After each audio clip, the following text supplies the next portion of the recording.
Ya, pemirsa, sejumlah kelompok masyarakat melakukan demo ke Bawaslu terkait hasil penghitungan suara yang dilakukan oleh KPU. Dan mereka menilai hasil penghitungan suara yang dilakukan oleh KPU penuh dengan kecurangan. Ya, dan seperti apa tanggapan Bawaslu terkait demo tersebut? Telah ada rekan kami Lydia Simangunsong langsung dari kantor Bawaslu Jakarta Pusat. Silakan Lydia. Iya, Pandana dan juga pemirsa, di tengah-tengah proses penghitungan suara pemilu 2019 yang masih terus dilakukan oleh KPU, belakangan ini muncul aksi-aksi protes terkait tuduhan kecurangan dari sejumlah pihak yang mengkritisi kinerja penyelenggara pemilu 2019. Lantas, untuk mengetahui lebih lanjut mengenai hal-hal yang perlu diketahui terkait dengan tuduhan kecurangan pemilu 2019, saat ini sudah bersama dengan saya anggota Bawaslu Divisi Hukum, Fritz Edward Siregar. Selamat malam, Bang Fritz. Selamat malam, Mbak. Bang, terkait sejauh ini sudah berapa banyak tuduhan ataupun juga laporan temuan yang masuk ke Bawaslu mengenai kecurangan pemilu 2019?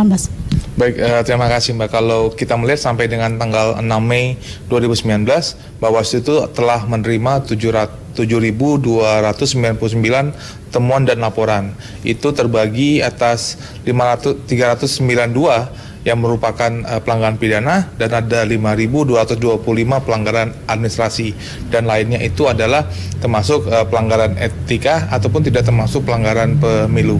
Kalau dalam pidana misalnya dari 392 itu yang telah memiliki putusan pengadilan yang telah berkekuatan hukum tetap itu ada 104. Dan juga jangan lupa bahwa selama masa tenang dan juga pada hari pemungutan suara, Bawaslu itu telah meregistrasi ada 105 kasus politik uang yang terjadi. Dan juga pada hari pemungutan suara pada tanggal 17 April ada 40 perkara pidana yang telah diregistrasi di Bawaslu. Bang, lalu apa yang sudah dilakukan Bawaslu terhadap laporan-laporan tersebut? Terkait dengan laporan-laporan tersebut sesuai dengan Peraturan Bawaslu 7 tahun 2018 terkait dengan penanganan pelanggaran pidana, maka Bawaslu akan melakukan kajian, kemudian melakukan klarifikasi kepada para pihak yang memang diduga tahu, dan batas waktunya untuk menentukan status laporan adalah 7+7, yaitu secara total adalah 14 hari kerja untuk dapat dilanjutkan ke tahap yang berikutnya.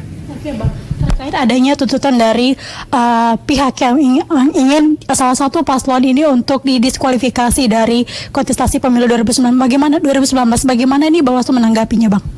Kalau kami mulai dari Bawaslu sebagai bagian daripada penyelenggara pemilu, kan memang peran daripada Bawaslu untuk melakukan fungsi pengawasan dan juga penyelesaian sengketa dan juga penanganan pelanggaran.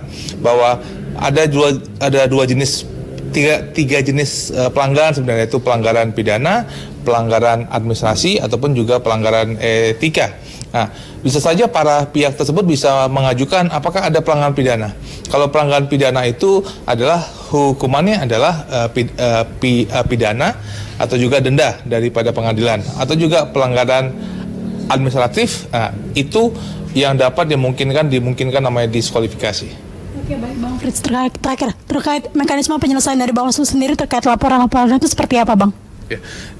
Bahwa setiap masukan dari masyarakat itu bisa dalam bentuk laporan yang disampaikan oleh masyarakat ataupun temuan daripada anggota pengawas pemilu sendiri yang kami terima secara berjenjang. Apabila warga masyarakat tahu ada sebuah laporan atau temuan, silakan laporkan kepada kami, baik melalui kantor Bawaslu kami yang terdekat atau melalui WA kami di 0811 14 14 14 14 atau melalui software GoWaslu yang bisa di-download di Android.